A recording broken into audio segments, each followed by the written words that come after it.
Auspician este programa Sindicato de Camioneros de Córdoba, Construyendo Comunicación en Salud.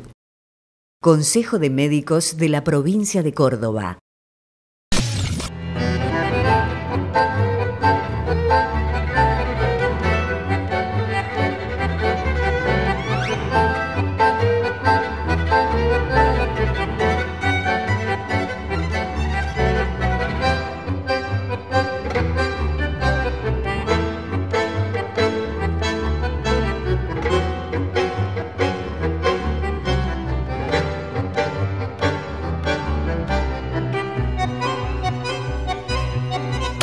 Bienvenidos a una nueva edición de Principio Activo Salud. ¿Cómo le va, Ricardo? Muy bien, con este día un poco caliente, pero interesante. Bien, en el programa de hoy vamos a tratar dos temáticas como venimos haciéndolo a lo largo de los últimos programas. En primer término vamos a hablar con la licenciada Silvia Aguirre, una reconocida referente de la psicología y de la sexología particularmente. Sí, y lo interesante de Silvia Aguirre es que lleva muchos años en este métier de asesorar y de tratar a gente con trastornos sexológicos, que es casi una precursora, porque hoy ya la cuestión sexual ha entrado en la mentalidad de la gente como un problema de salud. Sí, pero cuando ella apareció en los medios, apareció cuando nadie hablaba de estos temas en los medios de comunicación. Eran muy pocos, ella y otro colega, el doctor Arnedo, que también ha sido profesor en nuestra maestría de salud sexual y reproductiva, igual que Silvia, y eran prácticamente los únicos dos. Hoy ya la cuestión, por suerte, ha tomado un estado tal que la sociedad ha entendido que el tema sexual es un tema de salud pública. Y Silvia precisamente enfoca el tema sexual como un tema de salud pública. Silvia Aguirre en esta entrevista justamente va a hablar de esos aspectos. ¿Qué vinculación tiene la sexualidad con nuestra salud?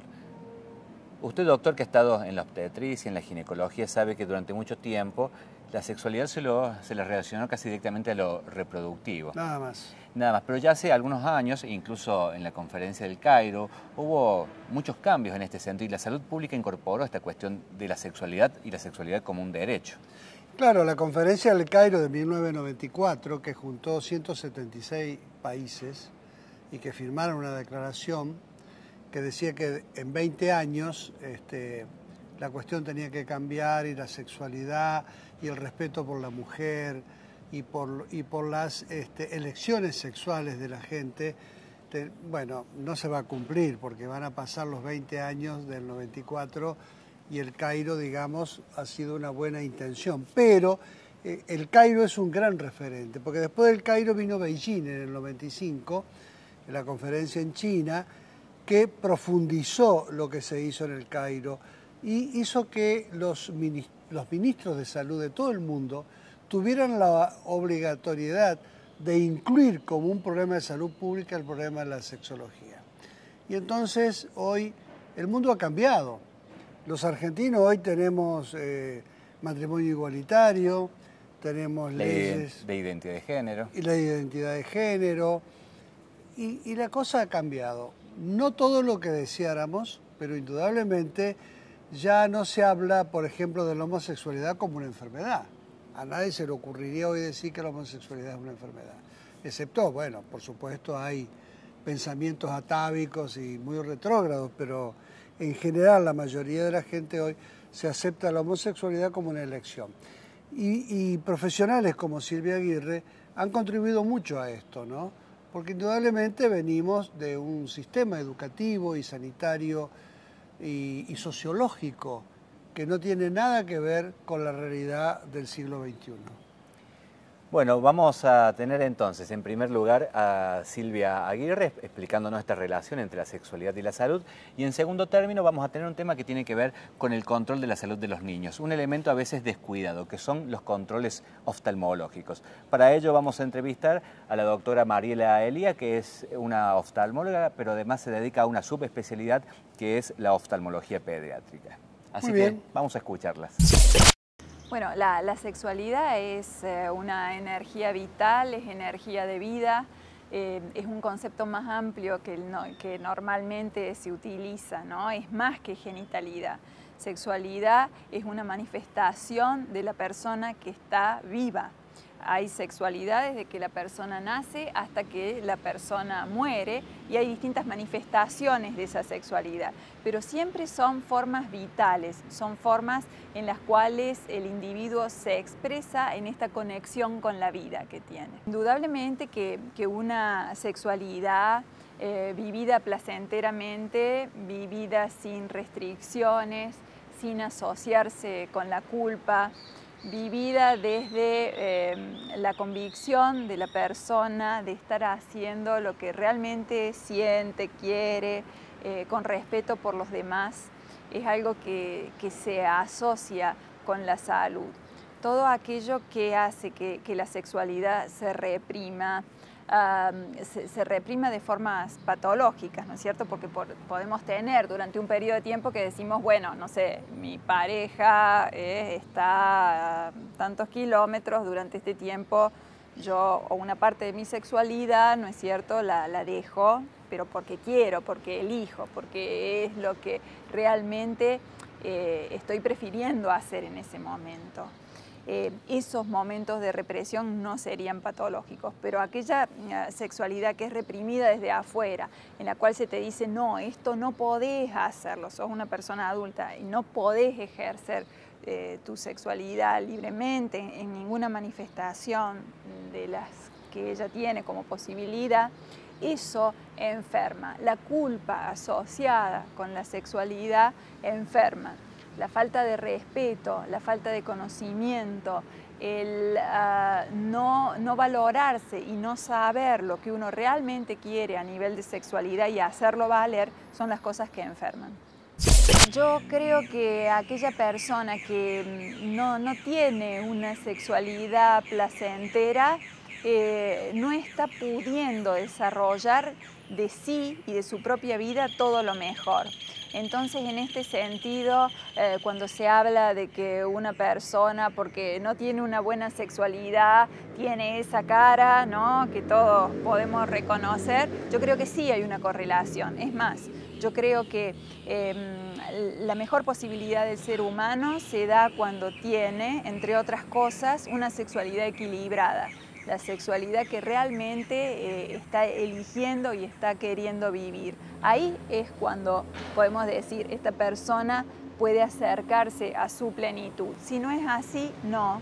Y en este sentido la vamos a ver, como decía, o enojada, o triste, o deprimida. Bueno, nosotros venimos de toda una cultura judeo-cristiana en la cual un modo de manejo de la persona ha sido reprimirle la sexualidad y decirle que eso estaba mal y decirle que iba a tener todo un castigo, entre otras cosas, iba a perder el paraíso, ¿no? Si ejercitaba la sexualidad de una manera placentera, libre y en contacto con lo que esa persona realmente quisiera. Venimos de toda esa cultura, no va a ser fácil desterrar estos 21 siglos, ¿no?, o más de esta cultura. Entonces, bueno, va a llevar un tiempo. El cerebro aprende por repetición, nos han repetido tantas veces que esto estaba mal. Recién en el último tiempo se puede decir que esto se ha empezado a modificar, aunque todavía no del mejor modo.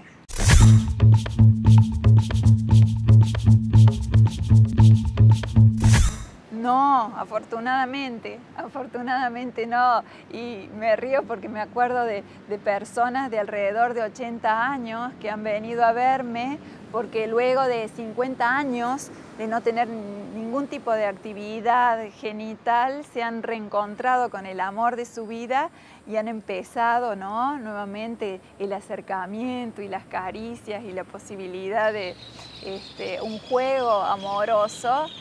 Y han sentido realmente lo que sentían a los 20. Y esto me parece una cosa fantástica.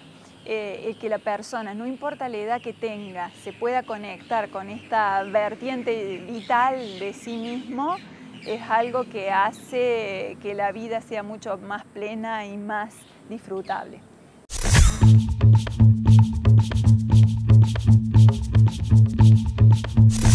Yo creo que las leyes de educación sexual han sido un aporte, han sido un avance, hay que seguir con eso, hay que seguir profundizando. Las leyes se llegaron estas leyes por consensos, ¿no es cierto? Se tuvieron que dejar cosas en el camino para que pudieran salir. Hay que seguir peleando por esto, hay que seguir peleando por el derecho al placer, que por allí esto queda como desdibujado, porque cuando se habla de placer empiezan todos los miedos, ¿no es cierto? Empieza realmente a surgir todos los fantasmas. Entonces por ahí sí se puede enseñar del aparato genital, se puede enseñar del anticonceptivo, se puede enseñar del SIDA, pero del placer en sí y cómo una persona obtiene placer y que ese placer está bien y que es saludable para su vida, hablar de esto todavía sigue siendo un tabú y hay que seguir luchando para que eso pueda modificarse.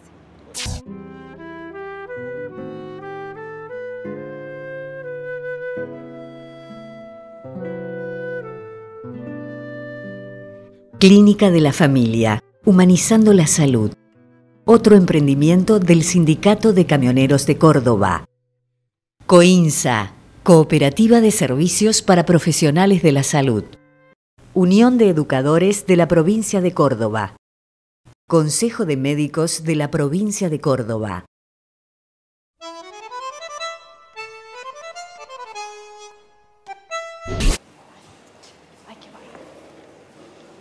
Sandra, vení. Doctor. ¿Qué pasa que hoy no venía a trabajar Ay, conmigo? es que estuve escuchando eso de que están hablando de sexo y me dio cosa, vio dando como con mucho utensilio en la mano. No importa el utensilio. ¿La viste a Silvia Aguirre? Sí, la verdad que la vi. Ay, qué bárbaro esas cosas, ¿Qué opinas? Y no sé, a mí me dio calor. Yo no sé si es que ¿Por qué? Sí, porque a mí esas cosas me dan calor, doctor. Pero si el tema del sexo es un tema humano, un tema... Sí, pero tampoco o vos con el gordo no hablas de... Pues no, nosotros con el gordo no hablamos mucho de eso, ¿vio? El gordo no es de hablar, el gordo es de hacer. Bueno, no habla. Bueno. Ahora, a mí me da cosa, porque vio que tengo una compañera nueva que le contaba, la chica de las dietas, ahora está con el tupper sex. Oh, ¿Qué es eso? Eso, que se juntan a cambiar juguetes, no sé qué cosas sexuales. La gente está como con la idea fija, doctor, está con ese bailando por un sueño que está fregándose todo el día. Cualquier cosa sexual, cualquier cosa hay, el perreo, el no sé qué. Bueno, pero a mí lo que me gustaría que vos te llevaras como conocimiento, después de haberla visto a Silvia Aguirre, es que la sexualidad y los temas de sexo son parte de la salud humana. No son parte ni de la moral, ni de la religión, son parte de la salud humana. Y hay que hablarlo con el gordo, hablar de frente a frente, porque van a encontrar mejores condiciones para los dos, porque es una situación normal, no es una situación exótica ni una cosa que venga tirada de los cabellos. Así que, y a esas reuniones no vaya eso. No, a mí eso no me gusta. Si está Perwell, sí, pero otra cosa no. Otra cosa no, porque se están cambiando cosas. Escúcheme, a usted dice que yo le pongo el gordo, nos sentamos al mediodía a comer, vemos el programa y le digo, gordo, ¿tenemos que hablar? Sí. Gordo, tenemos que hablar. Sí. Así le digo. Sí. Bueno, ay, qué calor que me da, doctor. Bueno. Y con tus amigas también, ¿eh? Yo le voy a decir a las chicas que hablen. Bien. Ok.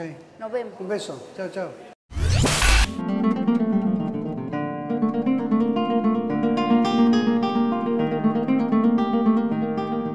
El doctor Arturo Oñatibia nació en Salta en 1914. Se graduó de médico en la Universidad de Buenos Aires, donde luego se doctoró con la calificación de sobresaliente. Completó su formación de posgrado en endocrinología. Por aquellos años, las estadísticas señalaban una altísima prevalencia de bocio por carencia de yodo en la población del noroeste andino. Preocupado con las consecuencias humanas, sociales y económicas de esa enfermedad, se abocó a la creación del Instituto del Bocio. En 1963, durante la presidencia del doctor Arturo Illia, fue convocado para ejercer el cargo de ministro de Salud Pública. Desde ese cargo, Oñatibia pudo plasmar su objetivo de erradicar el cretinismo bocioso a través de la promulgación de una ley nacional que obligaba a usar la sal enriquecida con yodo. Oñatibia impulsó iniciativas fundamentales: la Ley de Reforma del Sistema Hospitalario Nacional y de Hospitales de la Comunidad y la creación del Servicio Nacional de Agua Potable. Asimismo, fue de importancia estratégica la ley de medicamentos conocida como Ley Oñativia, que le daba al medicamento un carácter social. La ley establecía una política de precios y de control y fijaba límites para los gastos en publicidad de fármacos. La reglamentación de esta ley también establecía la obligación para las empresas de presentar un análisis de costos mediante declaración jurada y formalizar todos los contratos de regalías existentes. Esta ley surge a partir de un estudio realizado por una comisión creada por el presidente Ilía sobre 300.000 muestras de medicamentos. Muchos de estos fármacos no eran fabricados con la fórmula declarada por el laboratorio y su precio excedía en un 1000% al costo de producción.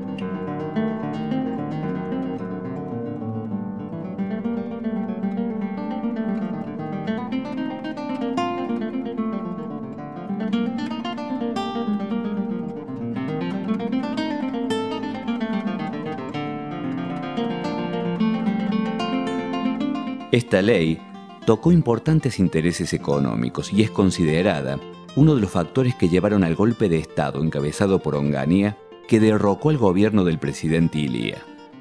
El doctor Arturo Oñativia regresa a su Salta natal. Muere en 1983 a los 69 años de edad.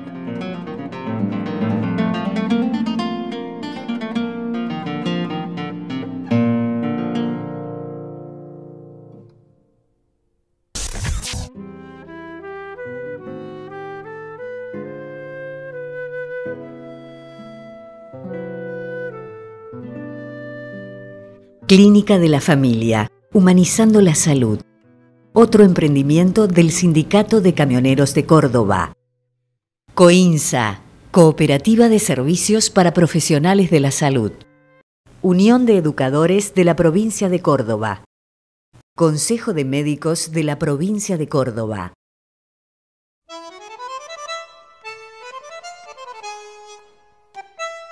La oftalmopediatría es una subespecialidad que es muy importante porque realiza, detención temprana de patologías oculares, que como nosotros sabemos, el órgano de la visión es uno de los órganos de los sentidos, entonces es importante realizar diagnósticos tempranos para un buen tratamiento y entonces tener buenos resultados después, ¿no?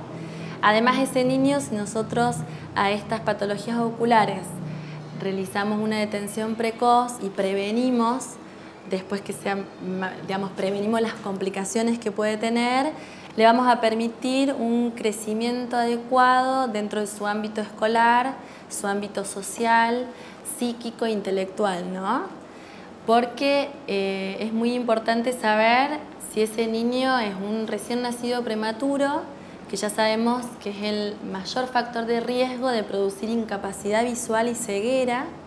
Entonces es muy importante a este prematuro realizar los controles y seguimiento de acuerdo a la edad gestacional de este bebé, o si es un recién nacido a término. Pero también hay que saber los antecedentes de este recién nacido a término. Que eso, los que nos va a dar la pauta de eso es la multidisciplina, porque nosotros trabajamos en conjunto con pediatras, con neurólogos, con la parte de genética, que son los que nos van a ir diciendo si este niño, este recién nacido a término sano, tiene alguna patología o no. Ya hay hecho protocolos de a qué edad se debe controlar, ¿no? El primer control se debe hacer dentro del mes, el segundo control a los 7 meses, el tercer control hay que hacerlo al año y medio, el cuarto control a los 3 años y así cada 2 años hasta que ese niño tenga 14 años. ¿Por qué? Porque nosotros, de acuerdo a cada edad, es la patología que vamos a encontrar, ¿no? Y para cada edad hay un examen específico. Sobre todo, el primer control, que es el más importante, durante el primer mes, nosotros ahí descartamos patologías estructurales del ojo, ¿no? Como es una catarata congénita, un retinoblastoma o un glaucoma congénito. Que a estas patologías el tratamiento es ya, o sea, son urgentes, ¿no? Porque así vamos a prevenir la ambliopía o ceguera que puede tener por estas patologías, ¿sí?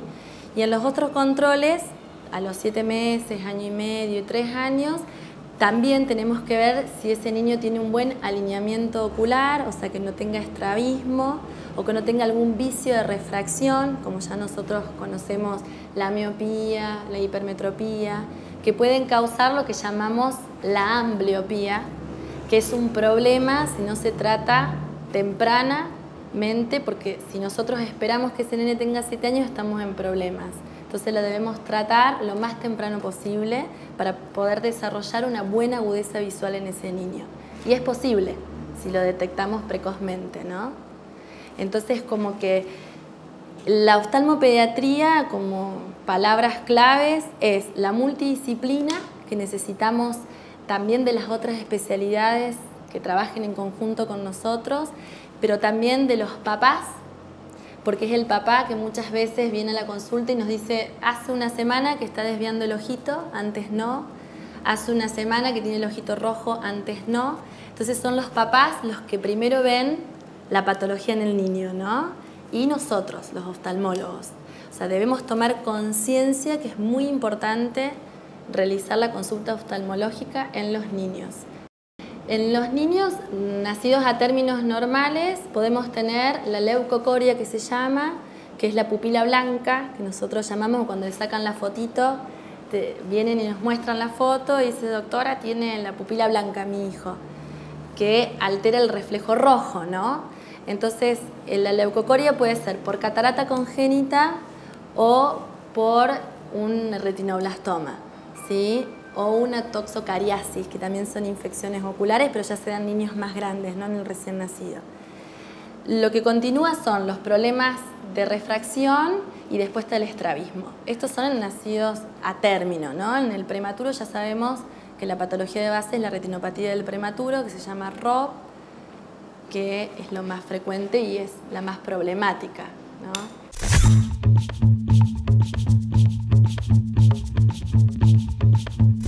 Una es la leucocoria, que es la pupila blanca. Otro signo es el estrabismo, o sea que ese niño de repente nació con los ojitos derechos, pero a determinada edad empezó a desviar el ojo.